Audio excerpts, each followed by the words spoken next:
Assalamualaikum warahmatullahi wabarakatuh. Bismillahirrahmanirrahim. Alhamdulillahi rabbil alamin. Wassalatu wassalamu ala nabiyyinal amin Muhammadin wa alihi wa sahbihi ajma'in, amma ba'du. Hadirin Bapak Ibu jamaah pengajian rahimakumullah. Pagi hari ini saya akan menyampaikan surat An-Nur, surat yang ke-24, ayat yang ke-26. A'udzu billahi minasy syaithanir rajim. Al-khabisatu, perempuan-perempuan yang jelek akhlaknya. Lil khabisina, untuk laki-laki yang jelek akhlaknya. Wal khabisuna, dan laki-laki yang jelek akhlaknya. Lil khabisati, untuk perempuan-perempuan yang jelek akhlaknya. Wa thayyibatu, dan perempuan-perempuan yang baik akhlaknya. Lit thayyibina, untuk laki-laki yang baik akhlaknya. Wa thayyibuna, dan laki-laki yang baik akhlaknya. Lit thayyibati, untuk perempuan-perempuan yang baik akhlaknya. Ulaika, mereka itu, mubarrauna, terbebas. Mimma, dari sesuatu, yaquluna, yang mereka katakan. Lahum, buat mereka, maghfiratun, pengampunan. Wa rizqun, dan rezeki. Karimun, yang mulia. Al-khabisatu lil khabisina wal khabisuna lil khabisat. Allah Ta'ala memberi informasi kepada kita bahwa perempuan-perempuan yang jelek akhlaknya itu untuk laki-laki yang jelek akhlaknya. Begitu pula wal khabisuna lil khabisat, laki-laki yang jelek akhlaknya untuk wanita-wanita yang jelek akhlaknya. Wa thayyibatu lit thayyibin, dan perempuan-perempuan yang baik akhlaknya untuk laki-laki yang baik akhlaknya. Begitu pula wa thayyibun lit thayyibat, laki-laki yang baik akhlaknya untuk perempuan-perempuan yang baik akhlak. Ulaika mubarraun mimma yaqulun, lahum maghfiratun wa rizqun karim. Kalau laki-lakinya baik, perempuannya baik, Allah akan memberi 3 bonus. Bonus yang pertama, ulaika mubarraun mimma yaqulun. Suami yang baik dapat istri yang baik, istri yang baik dapat suami yang baik, akan terbebas dari gosip, akan terbebas dari fitnah, akan terbebas dari entrik-entrik. Bayangkan, coba kalau panjenengan sendiri ketika di kantor pagi-pagi, Tahu-tahu teman laki-laki panjenengan datang, lalu ngomong, Pak, kok sudah di sini? Padahal tadi saya tahu istri panjenengan goncekan, saya kira dengan panjenengan. Coba, itu kan namanya apa? Membuat kita susah, sedih, gelisah. Lah orang yang bagus ketemu bagus, insya Allah hal-hal semacam itu tidak akan terjadi. Dijamin oleh Allah, ulaika mubarraun mimma yakulun. Selama yang laki-laki bagus, yang perempuan bagus, betul-betul akan dijaga oleh Allah dari gosip, dari fitnah. Tidak seperti sebagian dari artis saya, kawinnya saja di bawah naungan Ka'bah, setelah pulang langsung pegatan. Mengapa demikian? Tidak terbebas dari gosip, tidak terbebas dari fitnah. Kemudian bonus yang kedua, lahum magfiratun. Keluarga yang baik-baik akan memperoleh pengampunan dari Allah tanpa istighfar, sudah diampuni, tanpa bertaubat sudah diampuni. Ini merupakan bonus yang luar biasa. Padahal berapa banyak ayat Al-Quran yang mengatakan wasari'u ila magfiratim mir rabbikum wa jannah. Bercepat-cepatlah menuju pengampunan dari Allah dan surga. Wasabiqu ila magfiratim mir rabbikum wa jannah. Dan berlomba-lombalah kalian mencari pengampunan dari Allah dan surga. Kita dianjurkan. Namun sekarang tanpa mencari, tanpa bertobat, tanpa beristighfar, sudah dapat maghfirah tersendiri.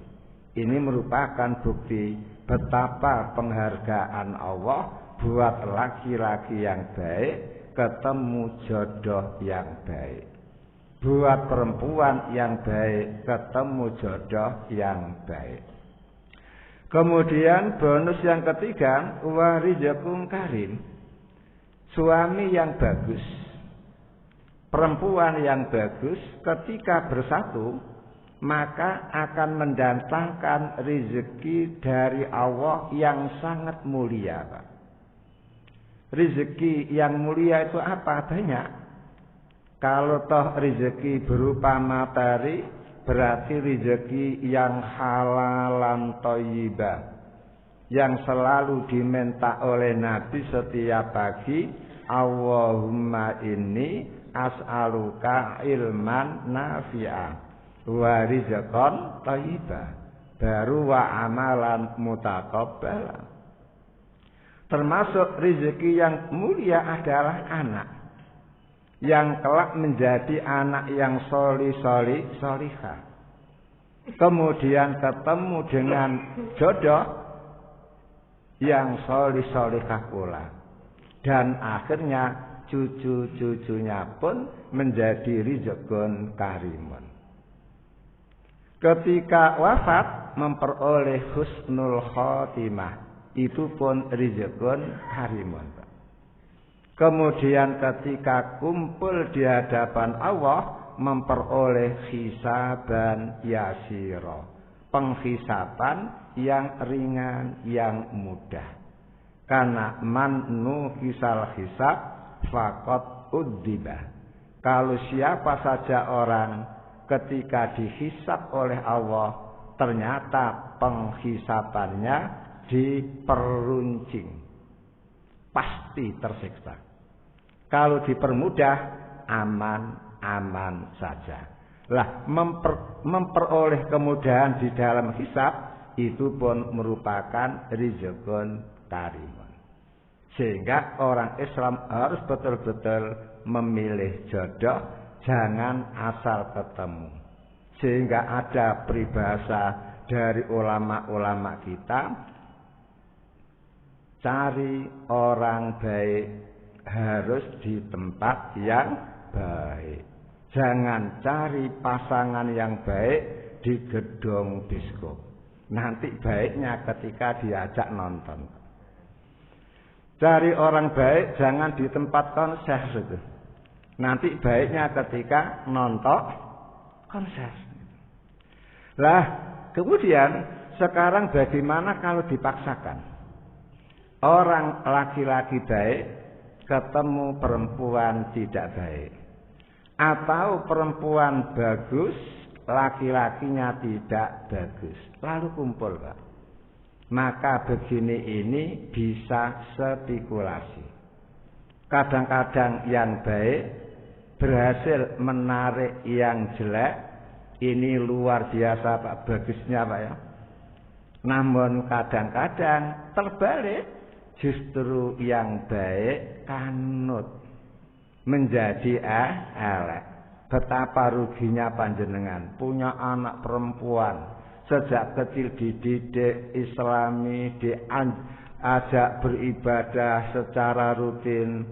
Begitu pas kawin dapat suami yang metal ini. Lalu sudah gara-gara dapat suami yang metal, akhirnya anak panjenengan jauh dari masjid, anak panjenengan jauh dari majelis taklim. Akhirnya apa? Cucu-cucu panjenengan pun semuanya jauh dari masjid, jauh dari ibadah, jauh dari majelis taklim. Itu resiko. Resiko. Lebih-lebih ibu-ibu paling tahu. Karena apa? Pernah ikut kuliah di sinetron ya. Yang perempuan solihah, yang laki-laki juahan. Sehingga pulang dari rumah, dari luar langsung mendem sambil obrak-abrik, istri sedang sholat tahajud ditarik-tarik, dan begitu seterusnya. Begitu, Pak. Kemudian kadang-kadang sama-sama bertahan. Yang jelek bertahan atas kejelekannya, yang bagus bertahan atas kebagusannya. Lah kalau suami istri berbeda seperti itu, kira-kira bisa ndak memperoleh kebahagiaan? Yakin, Pak? Hayata, jauh. Tidak akan ada kebahagiaan di dalam rumah tangga mereka. Kemudian sekarang penjelasan, siapa sih yang dimaksud al-khabisatu? Perempuan-perempuan jelek akhlaknya. Wal khabisun, dan siapa pula yang dimaksud laki-laki yang jelek akhlaknya? Di dalam surat Al-Baqarah, Pak, ayat yang ke-221. Allah Ta'ala mengatakan wala tangkihul musyrikati hatta yu'minna wala amatun mu'minatun khairun mim musyrikatin walau a'jabatkum. Allah Ta'ala memberi tausiah, yaitu wahai orang-orang mukmin, janganlah kalian menikahi perempuan-perempuan musyrik. Karena perempuan-perempuan musyrik itu adalah al-khabisat, Pak. Akhlaknya jelek. Loh, Pak, saya punya tonggo, Pak. Kafir, apik sama tonggonya. Loh, apa Islam itu hanya mengatur apik karo tonggo, Pak? Hablun minallah, harus saya berakhlak mulia dengan Allah. Karena Allah yang menciptakan kita. Langit tempat kita berteduh Allah yang punya. Bumi tempat kita berpijak Allah yang punya. Kebutuhan kita tiap detik, Pak, dipenuhi oleh Allah. Mengapa kok dia berburuk-buruk akhlak dengan Allah? Disuruh ibadah tidak mau. Mending mana, Pak? Berbaik-baik dengan Allah, kurang baik dengan tetangga, dibanding dengan baik dengan tetangga tapi tidak baik dengan Allah. Mending mana itu? Kalau sempurna begitu Pak. Islamnya begitu Islamnya itu. Kalau terpaksa umpama ya, lebih baik berbaik-baik dengan Allah. Walaupun jelek dengan tetangga. Kenapa? Kalau jelek dengan tetangga masuk neraka hanya sebentar. Setelah dosanya habis masuk surga. Namun kalau berbaik-baik dengan tetangga tok, dengan Allah putus, maka neraka untuk selamanya. Dan baiknya dengan tetangga tidak ada nilai. Karena apa? Iman tidak ada. Padahal iman itu syarat diterimanya ibadah. Kan begitu. Makanya Islam itu lengkap. Tidak hanya berbaik-baik dengan tetangga, tidak hanya baik-baik dengan hewan, tidak hanya berbaik-baik dengan lingkungan. Namun harus juga berbaik-baik dengan Allah. Sehingga lengkap dan total. Makanya orang Islam dilarang keras untuk menikahi perempuan-perempuan musyrik. Karena perempuan musyrik itu apa? Menduakan Allah, meninggalkan Allah. Allah diduakan, Allah ditigakan. Padahal ibu-ibu loh diduakan mau pun jenengan? Loh gak mau kan? Padahal Allah menghalalkan. Tapi jenengan tidak mau. Sekarang Allah melarang menduakan Allah, kok malah Allah diduakan. Berarti dia tidak punya akhlak terhadap Allah Ta'ala. Maka perempuan yang semacam itu dilarang untuk dinikahi oleh orang-orang mukmin. Hingga kapan? Hatta yu'mina. Hingga mereka mau beriman. Selama mereka tetap berpegang atas kesyirikannya, selama itu pula kita tidak boleh mengawini. Begitu mau masuk Islam, dibuktikan dengan apa? Apa Pak? Fa'lam dulu aja. Annahu la ilaha illallah Pak. Fa'lam. Karena selama ini banyak artis-artis itu, mu'alaf aja, masuk Islam hanya mengucapkan syahadat, tapi tidak mengilmui. Karena tidak mengilmui, baru Islam 1 jam murtad kembali. Ya? Atau baru Islam, namun Islamnya hanya sekedar syahadat. Tidak dibuktikan dengan amalannya nyata. Makanya fa'lam annahu la ilaha illallah. Ilmu dulu. Apa arti la ilaha? Kemudian apa arti illallah? Kalau sudah mengucapkan itu, apa yang wajib dilakukan dan apa yang tidak boleh dilakukan, diilmui. Dengan mengilmu itu insya Allah mereka yang mu'alaf, mereka yang mu'alafah akan bisa melaksanakan Islam, agama baru untuk dia sesuai dengan ketentuan-ketentuan la ilaha illallah. Kemudian dilanjutkan wala amatun mu'minatun khairun mim musyrikatin walau a'jabatkum.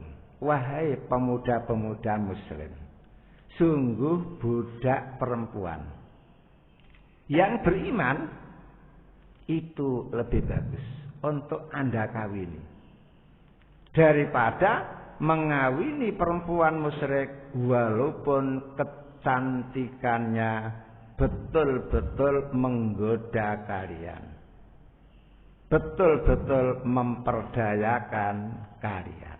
Bayangkan Pak, berarti Allah itu tidak melihat wajah orang, tidak melihat bentuk fisik orang, namun yang dilihat oleh Allah adalah hati. Iman atau kufur, baik atau tidak. Sehingga casing buat Allah tidak ada arti. Itulah pernyataan Allah Ta'ala. Dengan demikian panjenengan jelas tahu bahwa yang dimaksud al-khabisat adalah perempuan-perempuan musyrik. Di antara artinya. Kemudian yang kedua, wala tungkihul musyrikin hatta yu'minu. Yang kedua Pak, Setelah panjenengan dilarang oleh Allah mengawini perempuan-perempuan musyrik, panjenengan pun dilarang mengawinkan putri-putri panjenengan dengan pemuda-pemuda musyrik. Kalau yang pertama tangkihu, menikahi. Yang kedua tungkihu, menikahkan. Menggunakan tambahan hamzah, angkaha yungkihu. Berarti panjenengan sebagai orang Islam yang punya anak-anak perempuan, jangan sekali-kali putri-putri panjenengan kawinkan dengan pemuda-pemuda musyrik. Sampai kapan? Hatta yu'minu, sehingga mereka mau beriman dengan iman yang sungguh-sungguh, iman yang didasari dengan ilmu. Kemudian diteruskan, wala abdun mu'minun khairum min musyrikin walau a'jabakum. Wahai orang Islam, sungguh budak yang beriman, walaupun kulitnya hitam seperti Bilal umpama, hitam seperti Zaid umpama, yang penting dia beriman, itu nilainya lebih baik daripada pemuda musyrik yang ganteng sengganteng Sarukan, idolanya ibu-ibu, sengganteng apa? Coba. Enggak tahu. Ya jarang nonton 100 lah.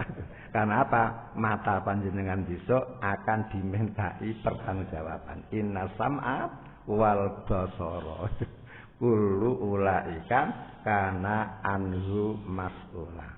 Akan ditanya, banyak mana digunakan untuk melihat Quran atau melihat sinetron? Lebih-lebih sinetron yang fiktif, bohong-bohongan itu. Berarti resikonya malah luar biasa. Begitu. Kemudian diteruskan, walau ajabakum, walaupun pemuda itu gantengnya luar biasa, kayanya luar biasa, atau mungkin lembutnya luar biasa, sopannya luar biasa dalam pandangan manusia ya. Namun dia musyrik. Jangan tergoda, jangan terkecoh. Mengapa tidak boleh? Jawabannya adalah ulaika yad'una ilan nar, karena orang-orang musyrik itu mengajak anak-anak panjenengan ke neraka. Mengajak cucu-cucu panjenengan ke neraka, mengajak cicit-cicit panjenengan ke neraka, padahal wallah yad'u ilal jannati wal maghfirah. Allah mengajak kita untuk menempati surga dan memperoleh pengampunan darinya. Kan beda. Orang kafir mengajak kita untuk masuk ke neraka, sementara Islam mengajak kepada kita agar bisa meraih surga, meraih pengampunan dari Allah. Ini contoh arti al-khabisatu lil khabisin. Kemudian contoh yang kedua, Pak. Contoh yang kedua di dalam surat itu An-Nur, Pak. Surat yang ke-24 ayat 3. Allah memberi contoh yang kedua adalah azani la yankihu illa zaniyatan au musyrikatan wa zaniyatu la yankihuha illa zanin au musyrikun wa hurrima dzalika 'alal mu'minin. Laki-laki penzina, Pak, tidak boleh kawin kecuali dengan perempuan-perempuan penzina atau perempuan-perempuan musyrik. Jadi pelacur itu kedudukannya sama dengan apa? Musyrikah. Sehingga orang laki-laki hidung belang, kuping belang, pipi belang itu tidak layak kawin kecuali dengan perempuan penzina atau perempuan musyrik. Wa zaniyatu la yankihuha illa zanin au musyrikun, dan perempuan penjina tidak layak untuk dikawini kecuali oleh laki-laki penjina pula. Berarti apa? Yang laki-laki penjina, perempuan penjina. Perempuan penzina, laki-laki penzina. Wa hurrima dzalika 'alal mu'minin, dan hal itu diharamkan atas orang-orang mukmin. Orang mukmin dilarang, diharamkan mengawini mantan-mantan pelacur. Mantan pelacur walaupun dia sudah pensiun, Pak, haram untuk dikawini. Ini dalilnya. Wa hurrima dzalika 'alal mu'minin. Hanya masalahnya, bagaimana kalau dia bukan pelacur, hanya pernah kebelain, tahu ya, kena musibah. Lah, zaman Umar bin Khattab pernah terjadi, Pak. Ada seorang laki-laki menghadap Umar bin Khattab. Wahai khalifah, saya ini punya seorang ponaan perempuan. Di kampungnya dia pernah terlibat perzinahan. Dan dia pun sudah dihukum. Setelah terjadi perzinahan itu, dia sudah berputus asa dalam hidupnya. Di rumah saja, diem saja, mau keluar malu, mau kemana-mana malu. Dan gara-gara perzinahan itu ndak laku, dijual ndak laku, sampai banting harga, ndak laku. Dari 1 juta menjadi 1.000 ndak laku. Betul-betul disingkiri masyarakat. Lah gara-gara itu akhirnya apa? Dia saya ajak bersama saya hidup di Madinah, jauh dari kampung halaman, sehingga di Madinah tidak ada orang tahu kalau keponakan saya ini pernah berbuat zina. Setelah di Madinah, wahai khalifah, ponakan saya aktif dalam remaji masjid. Ada remaja masjid, ya? Ada remaji masjid. Aktif mengikuti kegiatan di masjid, menyiapkan segala-galanya seperti panitia-panitia itu. Lah setelah dia aktif di remaja masjid, lah kok sekarang ada remaja laki-laki, remaja masjid laki-laki datang ke tempat saya meminang keponakan saya. Kira-kira ini boleh ndak diterima? Karena Al-Quran mengatakan wa hurrima dzalika 'alal mu'minin, mengawini mantan pelacur, mengawini perempuan penzina adalah dilarang oleh agama. Umar ngomong, kamu ngomong semacam ini kepada siapa saja? Kata dia, hanya kepada panjenengan khalifah. Oh, kalau gitu terima saja keponakan kamu. Apa? Orang yang melamar keponakan kamu. Dan kamu jangan sekali-kali ngomong seperti ini kepada siapapun. Kalau sampai kamu ngomong kepada orang lain, kamu akan saya dera. Itu Pak. Iya. Akhirnya langsung, Pak. Diterima, lamaran diterima, walaupun tidak membawa sarung cap gajah duduk. Kata TV, Pak. Diterima, Pak. Kemudian terjadi perkawinan, alhamdulillah, Pak. Bagus, Pak. Anak-anaknya pun bagus, karena apa? Yang perempuan sudah tobatnya taubatan nasuha. Buktinya apa?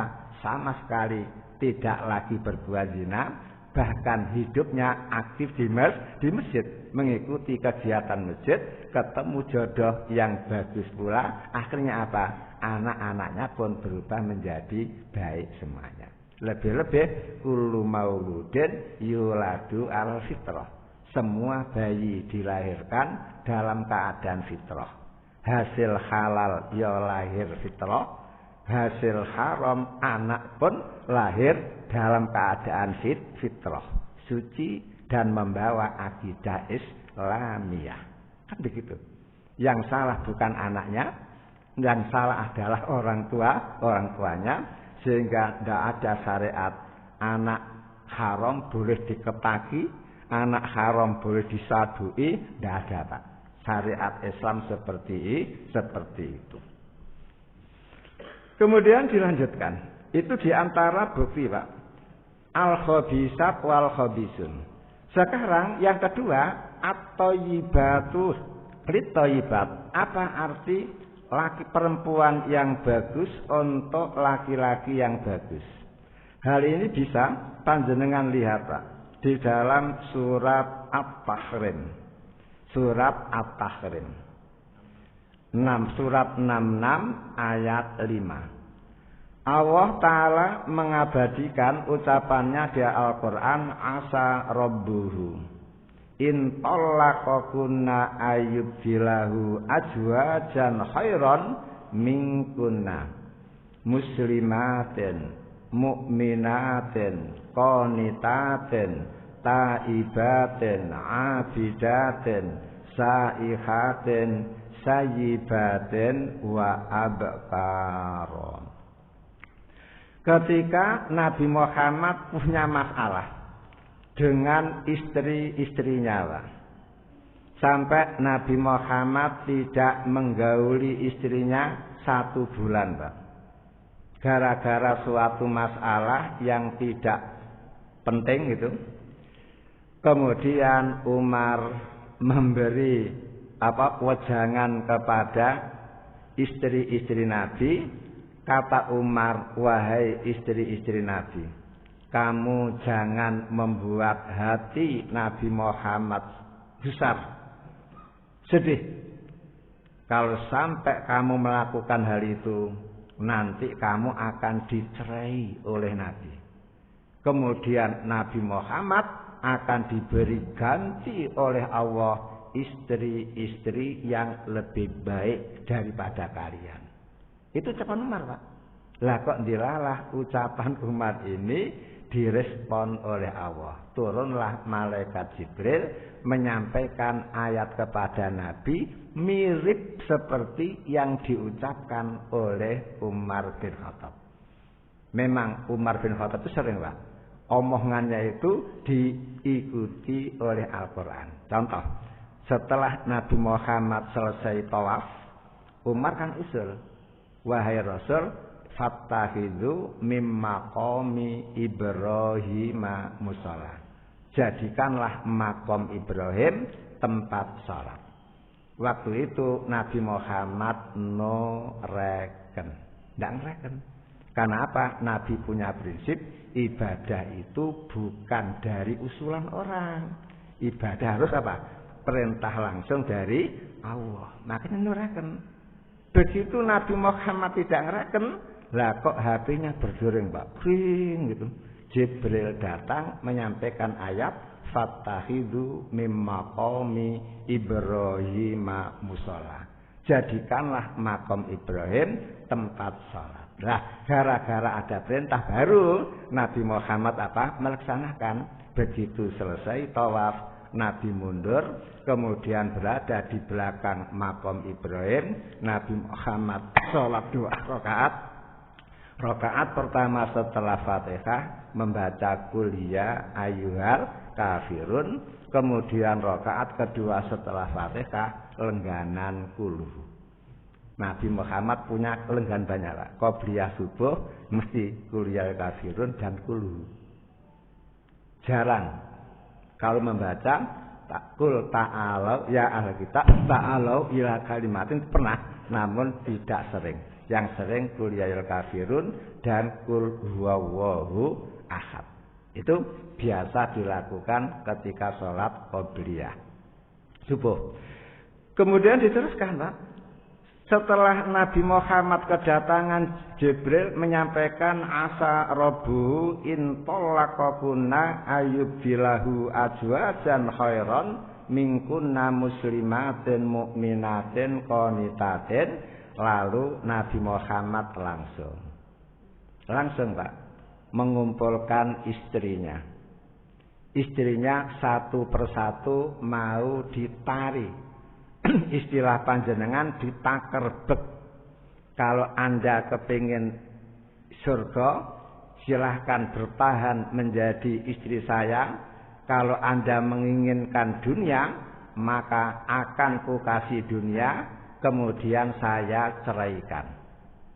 Itu yang akan dilakukan oleh Nabi. Pada waktu itu Aisyah ndonga, Pak. Muga-muga saya ditanya paling akhir. Muga-muga saya ditanya lebih paling akhir. Dan tidak ada yang niru gitu. Ternyata Aisyah malah dipanggil yang pertama, Pak. Kemudian ditanya, kamu menghendaki akhirat apa dunia? Bila dunia akan aku kasih, kemudian akan aku ceraikan. Aisyah mengatakan, sejak awal aku menghendaki akhirat. Akhirnya kabeh istrinya nganut. Sehingga satu pun tidak ada yang menghendaki dunia. Akhirnya tetap utuh, kembali. Walaupun tonggo-tonggonya gelange pating kemeroncong, padahal hanya istri sahabat, sementara mereka istrinya presiden, istrinya raja, istrinya rasul, gelang tidak punya, Pak. Coba jenengan kalau jadi perempuan kira-kira cemburu apa tidak? Bawahan panjenengan mewahnya luar biasa, sementara istri para nabi, masya Allah, cincin saja kecil, setengah gram, Pak. Gampangnya begitu, kan manusiawi itu. Namun nyatanya mereka lebih menghendaki akhirat. Lah dari ayat ini jelas sekali, Pak. Perempuan baru dikatakan thayyibat, pertama muslimatin karena Islam, mukminatin karena punya iman, qanitatin karena punya ketaatan, taat kepada Allah luar biasa, taatnya kepada suami luar biasa. Ketika belum kawin taatnya kepada orang tua luar biasa. Setelah kawin kan berubah. Karena anak perempuan kan, suami harus lebih diutamakan. Beda dengan anak laki-laki. Anak laki-laki itu adalah fisiknya untuk orang tuanya, hartanya pun untuk orang tuanya. Sehingga umpama orang tua masuk rumah anaknya laki-laki, langsung ada sepeda motor sikat. Tidak salah, Pak, itu. Tapi tidak ada kan begitu ya? Tidak ada. Padahal umpama gitu ya tidak salah. Karena memang kata Nabi, anta wa maluka li abika. Wahai laki-laki, kamu dan hartamu adalah milik bapakmu. Nah kalau kamu diutangi bapak kamu tidak nyaur, gitu saja sudah lapor kepada saya, itu keliru. Keliru. Masih bagus bapakmu itu. Karena apa? Utang. Walaupun gak nyaur, daripada nyelonong ambil tidak masalah, kan begitu. Beda dengan anak putri lepaslah menjadi tanggung jawab suami, makan atau tidak itu kewajiban suami, sehingga istri tidak punya kewajiban meramut orang tuanya. Namun kalau di Jawa justru orang tua lebih seneng ikut anak putrinya. Mengapa, Pak? Karena tidak ditinggal nyambut gawe, Pak. Ya kan? Karena di rumah terus sehingga ada yang ngeramut, ada yang ngopeni, walaupun istri anak putri itu tidak pun megang uang. Karena yang megang uang ada suaminya. Namun alhamdulillah rata-rata orang Jawa itu suaminya apa? Bagus sehingga yang diramut tidak hanya istrinya, mertuanya pun ikut diramut. Ini merupakan ibadah yang luar biasa, Pak. Jangankan berbaik-baik dengan mertua, berbaik dengan orang lain saja, tidak sanak, tidak kadang, pahala kan? Itulah enaknya jadi orang Islam. Selalu memikir akhirat. Kemudian termasuk pula ciri perempuan baik adalah taibat, ahli tobat. Kesandung dalam kemaksiatan langsung kembali ke jalan yang lurus. Kesenggol perbuatan dosa langsung kembali ke ajaran yang lurus. Itu taibat, tobat.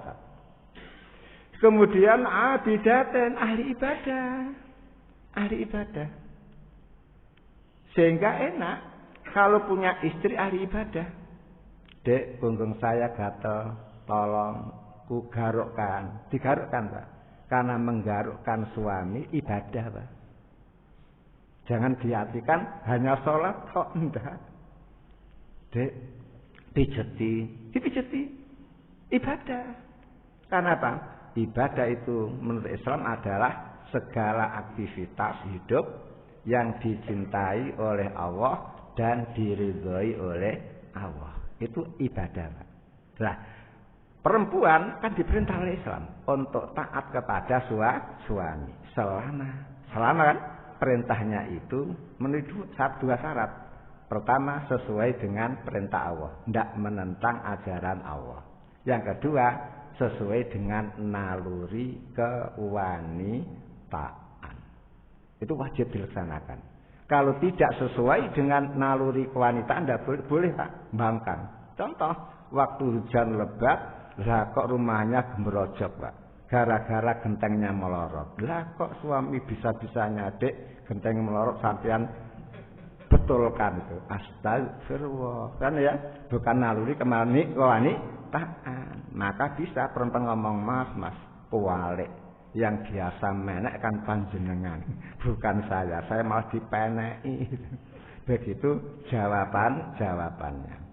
Kemudian saihatin, perempuan baru dikatakan bagus kalau dia ahli poso, saihat. Sehingga posonya itu tidak hanya Ramadan, namun puasa sunnah pun dilaksanakan asalkan kalau suami sedang di rumah, izin dulu kepada suami. Selama suami tidak memberi izin, jangan sekali-kali orang perempuan puasa sunnah. Jangan. Karena apa? Syahwat suami itu kapan saja bisa datang.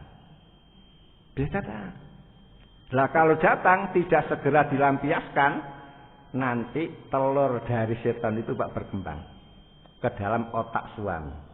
Akhirnya apa? Brodol, pergi, kabur, kendoli, Pak. Bahaya kan? Makanya orang perempuan wajib menjaga suaminya dari api neraka. Caranya apa? Bikin suami kenyang sekenyang-kenyangnya, sehingga tidak perlu marung lagi di ndoli sana. Zaman dulu Pak ini Pak ya, bukan sekarang. Kemudian sayyibatin wa abkara. Pak. Perempuan baik itu tidak tentu Pak. Janda bisa, perawan bisa. Pak. Ini pernyataan Allah Ta'ala. Gara-gara ayat inilah akhirnya apa? 9 istri Nabi semuanya tidak mau diceraikan oleh Nabi. Inilah bukti kalau perempuan itu betul-betul at-thayyibat. Makanya panjenengan sebagai laki-laki diperintah oleh Allah dalam surat An-Nisa, surat yang keempat, ayat yang ketiga, fangkihu ma qoba lakum minan nisa. Wahai orang-orang Islam, laki-laki, nikahilah perempuan-perempuan yang taubat. Taubat apa? Yang baik akhlaknya, baik kepribadiannya. Bukan fangkihu majamula. Kawinilah perempuan yang cantik. Karena cantik itu casingnya, Pak. Namun kalau taubat, thayyibah, artinya apa? Baik kepribadiannya. Makanya orang laki-laki ditekan oleh Allah supaya mencari pasangan hidup perempuan yang thayyib. Sekarang apa rahasianya, Pak? Kita tidak boleh kawin dengan perempuan jahat. Kita harus kawin dengan perempuan yang baik-baik. Panjenengan bisa mengetahui jawabannya seperti dalam surat Nuh, Pak. Surat 71. Ayat 26 sampai 27, Pak. Nabi Nuh mengatakan, Robbi la tadhar alal ardi minal kafirina dayyaro. Ya Allah Tuhanku, sikat habislah orang-orang kafir di permukaan bumi ini. Jangan ada satupun yang engkau sisakan. Mengapa? Innaka intadharhum yudhillu ibadak. Kalau ada orang kafir 1-2 yang tersisa di bumi ini, maka mereka pasti akan menyesatkan masyarakat banyak. Wala yalidu illa fajiron kafaro, dan mereka tidak akan melahirkan anak kecuali anak yang jahat lagi kafir. Dari sini nyata sekali. Nah sekali Pak, Nabi Nuh tahu bahwa kalau orang tua itu betul-betul mempengaruhi agama anaknya. Kalau orang tuanya bagus akan lahirlah anak-anak yang bagus. Kalau orang tuanya muslim lahirlah anak-anak muslim. Namun kalau orang tuanya nakal, anak gampang ketularan Pak. Orang tua kafir akan lahir anak-anak yang kafir pula. Sehingga susah menjadi orang Islam. Kemudian poin yang berikutnya Pak. Rumah tangga di dalam Al-Quran Pak. Al-Quran merekam rumah tangga sedunia ini Pak.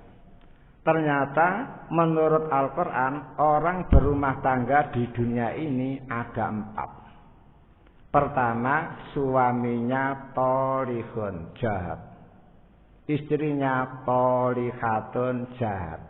Berarti jahat lawan jahit. Itu ada Pak. Contohnya apa? Abu Lahab dan Ummu Jamil. Ummu Jamil. Abu Lahab itu apa? Nama aslinya Abdul Uzza. Hamba Tuhan Uzza. Mengapa dipanggil Abu Lahab? Karena Abu Lahab ini gantengnya luar biasa, wajahnya glowing. Laki-laki tapi glowing. Kemudian dapat jodoh Arwah. Arwah ya perempuan paling cantik se-Mekah Pak. Saking cantiknya dipanggil Ummu Jamil. Ibu yang cantik. Wajahnya pun apa? Madhabatun, seperti sepotong emas. Bahasa TV-nya glowing juga. Yang laki-laki glowing, yang perempuan glowing. Lah setelah Nabi Muhammad terutus Pak, menjadi nabi dan rasul dan mulai berdakwah menyampaikan ajaran tauhid, baru Pak Abu Lahab marah betul itu. Padahal sebelum Nabi Muhammad terutus jadi nabi, jadi rasul, Abu Lahab itu besanan dengan Nabi.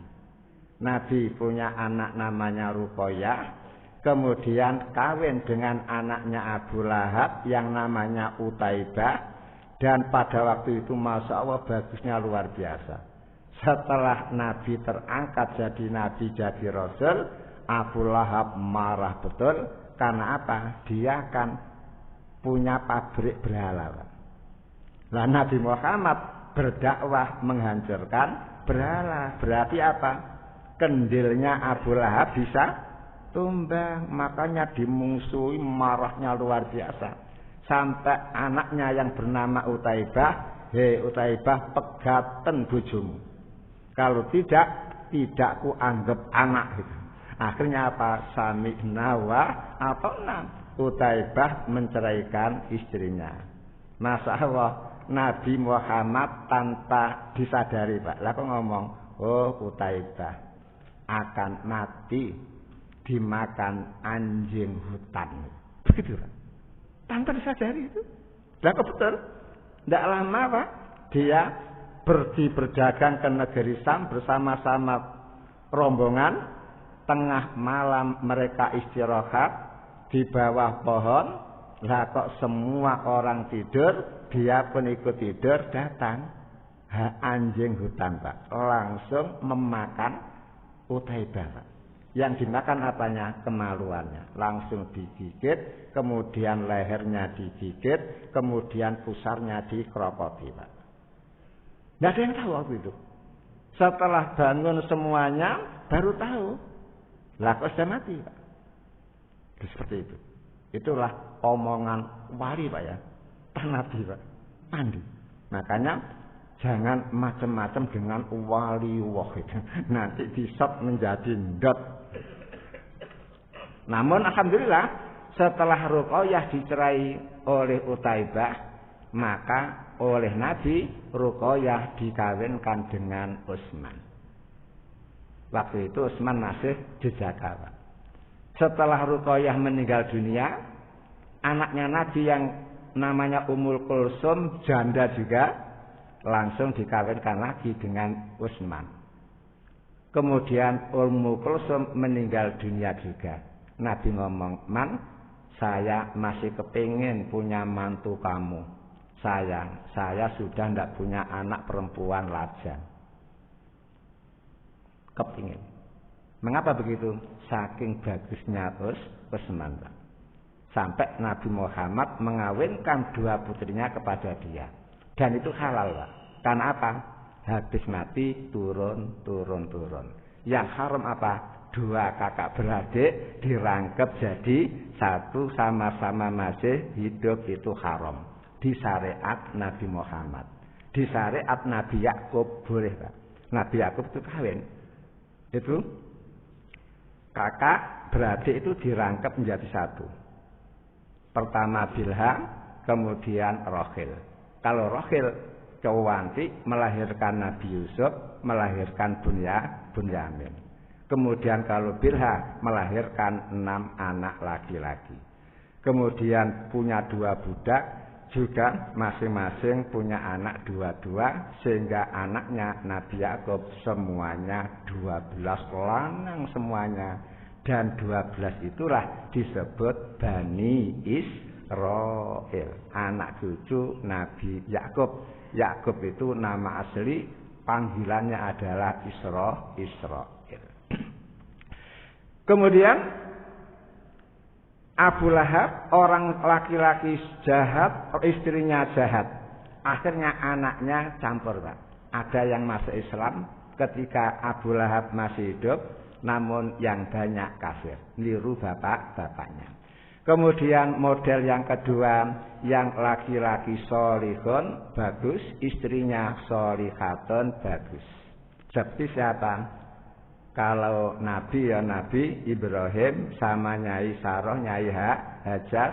Kalau bukan Nabi, Imron dan Nyai Hanah yang diabadikan Allah dalam surat Ali Imron. Ketika Nyai Hanah hamil, Nyai Hanah berdoa kepada Allah, "Ya Allah, inni nadartu laka ma fi batni muharraran fataqabbal minni." Ya Allah, aku hamil dan aku nazar kepada Engkau, anak yang ada di dalam kandunganku ini bila lahir tidak akan aku suruh jadi wong sugih, tidak akan aku suruh jadi profesor, tidak akan aku suruh menjadi pegawai itu pegawai ini, namun aku nazar ku serahkan anakku ini untuk menjadi pegawai Engkau saja, yaitu yang meramut Masjidil Aqsa. Tapi Pak ya, kita tidak boleh begitu Pak ya, mewakafkan anak untuk sabilillah Pak ya. Mesti panjenengan akan berpikir, anakku harus lebih sukses daripada aku, anakku harus lebih sugih daripada itu. Tapi Nyai Hanah tidak begitu. Yang diinginkan apa? Anak yang betul-betul menjadi ummalullah, karyawannya Gusti Allah, menjadi pegawai-pegawainya Gusti Allah. Kalau pegawainya Gusti Allah enak Pak, tidak Pak, kenal pensiun. Kalau jenengan pensiun, kan, sehingga tidak punya kedudukan lagi. Kalau pegawainya Allah untuk selamanya, selama hayat masih ada di kandung badan, kan begitu. Lah ternyata doa Nyai Hanah diterima oleh Allah, namun sayang begitu lahir lah kok perempuan, namanya Nyai Maryam. Namun karena sudah kadung nadar, ketika Maryam masih kecil sudah diserahkan di pengurus Masjidil Aqsa.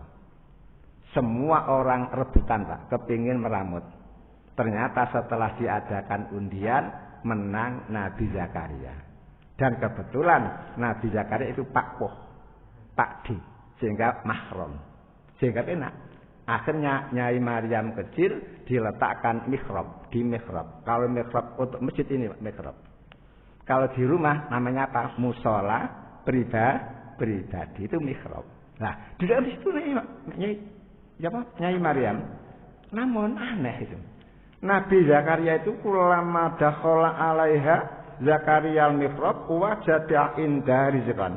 Nabi Zakaria setiap sambang Maryam, Mbak, selalu di meja makannya ada makanan khusus. Istri ditanya tidak merasa memberi. Tonggo apatah lagi karena jauh dari perkampungan, karena ada di Masjidil Aqsa itu. Kedua ya begitu. Ketika begitu akhirnya tidak kuat Nabi Zakaria langsung tanya, ya Maryamu anna laki hadza. Wahai Maryam, kamu kok punya makanan ini dari mana? Kata dia, huwa min indillah. Wahai Pak Bo, makanan ini datang langsung dari Allah. Bayangkan, berarti apa itu? Bukan mukjizat ya, karomah. Kalau nabi namanya mukjizat, kalau wali namanya karomah. Kemudian diteruskan, innallaha yarzuqu may yasha bighairi hisab. Wahai Pak Po, memang Allah itu memberi rezeki kepada orang yang dikehendaki bighairi hisab. Tidak sesuai dengan ilmu matematika. Itu bisa gitu, Pak. Hisab itu apa? Ilmu matematika. Kalau matematika, Pak, 1 tambah 1 pasti 2. 2 tambah 2 pasti 4. Nah, urusan kerja seperti itu. Berapa banyak kuli lebih berat daripada tukang, bayarannya lebih sedikit. Tukang lebih berat daripada mandor, tapi bayaran tukang lebih sedikit. Mandor lebih berat daripada bosnya, bos mandor bayarannya mau di. Kan itu rezeki Allah, Pak. Bighairi hisab, tidak sama dengan ilmu matematika. Makanya banyak orang yang tulangnya remuk, keringatnya habis, hanya dapat uang 100.000. Namun ada yang hanya tangan, Pak, 10 triliun. Itu namanya bighairi hisab. Hanya tinggal halal apakah haram. Hanya untuk kita sebagai orang muslim tentu yang dicari adalah rizqan thayyib, kan begitu kan. Tapi tetap begitu.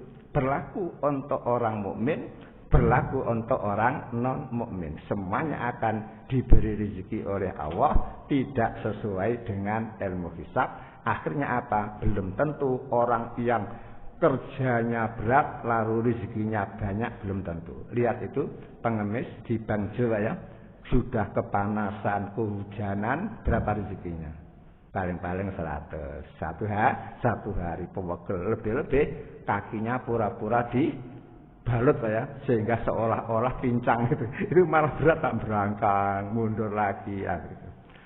Lah, suami yang bagus, istri yang bagus melahirkan anak yang bagus kan? Dan dari Maryam lahir Nabi Isa. Tanpa kawin sudah punya anak, dan itulah enaknya orang mukmin, Pak. Tidak risau. Kemudian yang ketiga, Pak, yang ketiga adalah apa? Orang mukmin, yang laki-laki solih, yang perempuan jahat. Adalah siapa? Nabi Nuh. Nabi Nuh itu punya istri namanya Fa'ilah. Ternyata Fa'ilah ini berkhianat. Tidak seperti Nabi Nuh. Nabi Nuh mukminnya luar biasa, Fa'ilah tidak beriman. Maka lahirlah anak 4. Pak. Pertama Kanaan, Sam, Ham, Yafis. Yang 3 bagus ikut bapaknya. Yang Kan'an Nawakal ikut ibunya, Pak.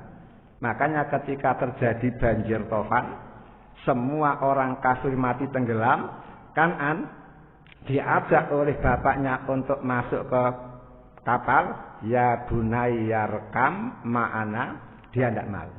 Sa'awi ila jabalin yaksimuni minal ma. Ya, aku akan berlindung saja di balik bukit sana. Kata ayahnya, la asimal yaum. Hari ini tidak ada yang bisa melindungi dari siksaan Allah. Tetap tidak mau. Akhirnya mati tenggelam. Untung masih punya 3 yang mukmin. Ham melahirkan bangsa Habasah, Sam melahirkan bangsa Arab, Yafis melahirkan bangsa Irak dan Iran. Dari Yafis ini Pak nanti lahir Ya'juj Ma'juj. Itu dari Yafis Pak. Keturunan Nabi Nuh. Kemudian hal itu bisa jenengan baca di surat Tahrim Pak. Surat Tahrim surat yang 66 ayat 10. Termasuk Nabi Lut. Nabi Lut istrinya juga pengkhianat. Nama istrinya adalah Walihah. Kalau istri Nabi Nuh Fa'ilah, kalau istri Nabi Lut Walihah. Ini pun mati tersiksa. Malah matinya Wahid Walihah Pak. Ini di depan Nabi Lut. Ketika diajak keluar bersama-sama orang mukmin sebelum subuh, sudah diwanti-wanti ada apapun di belakang, tidak usah menengok ke belakang. Begitu Allah menjungkir balik bumi, lakok Walihah menengok ke belakang Pak. Langsung turunlah batu besar menimpa kepalanya, pecah, mati kelorok-kelorok di hadapan Nabi Lut. Walaupun suaminya Nabi tidak mampu Pak membela, menolak siksaan Allah Ta'ala. Kemudian yang terakhir, yang laki-laki jahat istrinya bagus. Siapa itu? Fir'aun dan Asiyah. Ini pun diabadikan oleh Allah dalam Al-Quran surat yang sama, At-Tahrim, surat yang ke-66 ayat 11. Saking tidak betahnya Pak, punya suami Fir'aun yang kau jembak ya, seperti pernyataan siapa Pak? Putri Chandra Wati itu kan ngomong itu, memang suami saya kejem. Pernah gitu kan? Lah sekarang Asia yang mau ngomong Pak, memang Fir'aun itu jahatnya luar biasa sehingga dia hidup di istana Pak, seperti hidup di neraka. Sehingga dia ngomong, Robbi ya Tuhanku, ibnili indaka baitan fil jannah. Buatkan aku istana di surga saja. Gak rasa Mbak. Hidup di istana Fir'aun, mau dia malah kepingin segera mati agar bisa bertempat di istana yang ada di surga. Wanat sini minal qaumid dzalimin, selamatkanlah aku dari kaum yang zalim. Maka dari peristiwa ini jenengan harus hati-hati milih pasangan hidup. Bila mencari mantu juga harus hati-hati. Seperti itulah gambaran rumah tangga. Sekian, mari kita akhiri dengan doa kafaratul majlis. Subhanaka Allahumma wa bihamdika, asyhadu an la ilaha illa anta, astaghfiruka wa atubu ilaik. Walhamdulillahi rabbil alamin. Wal afu minkum. Assalamualaikum warahmatullahi wabarakatuh.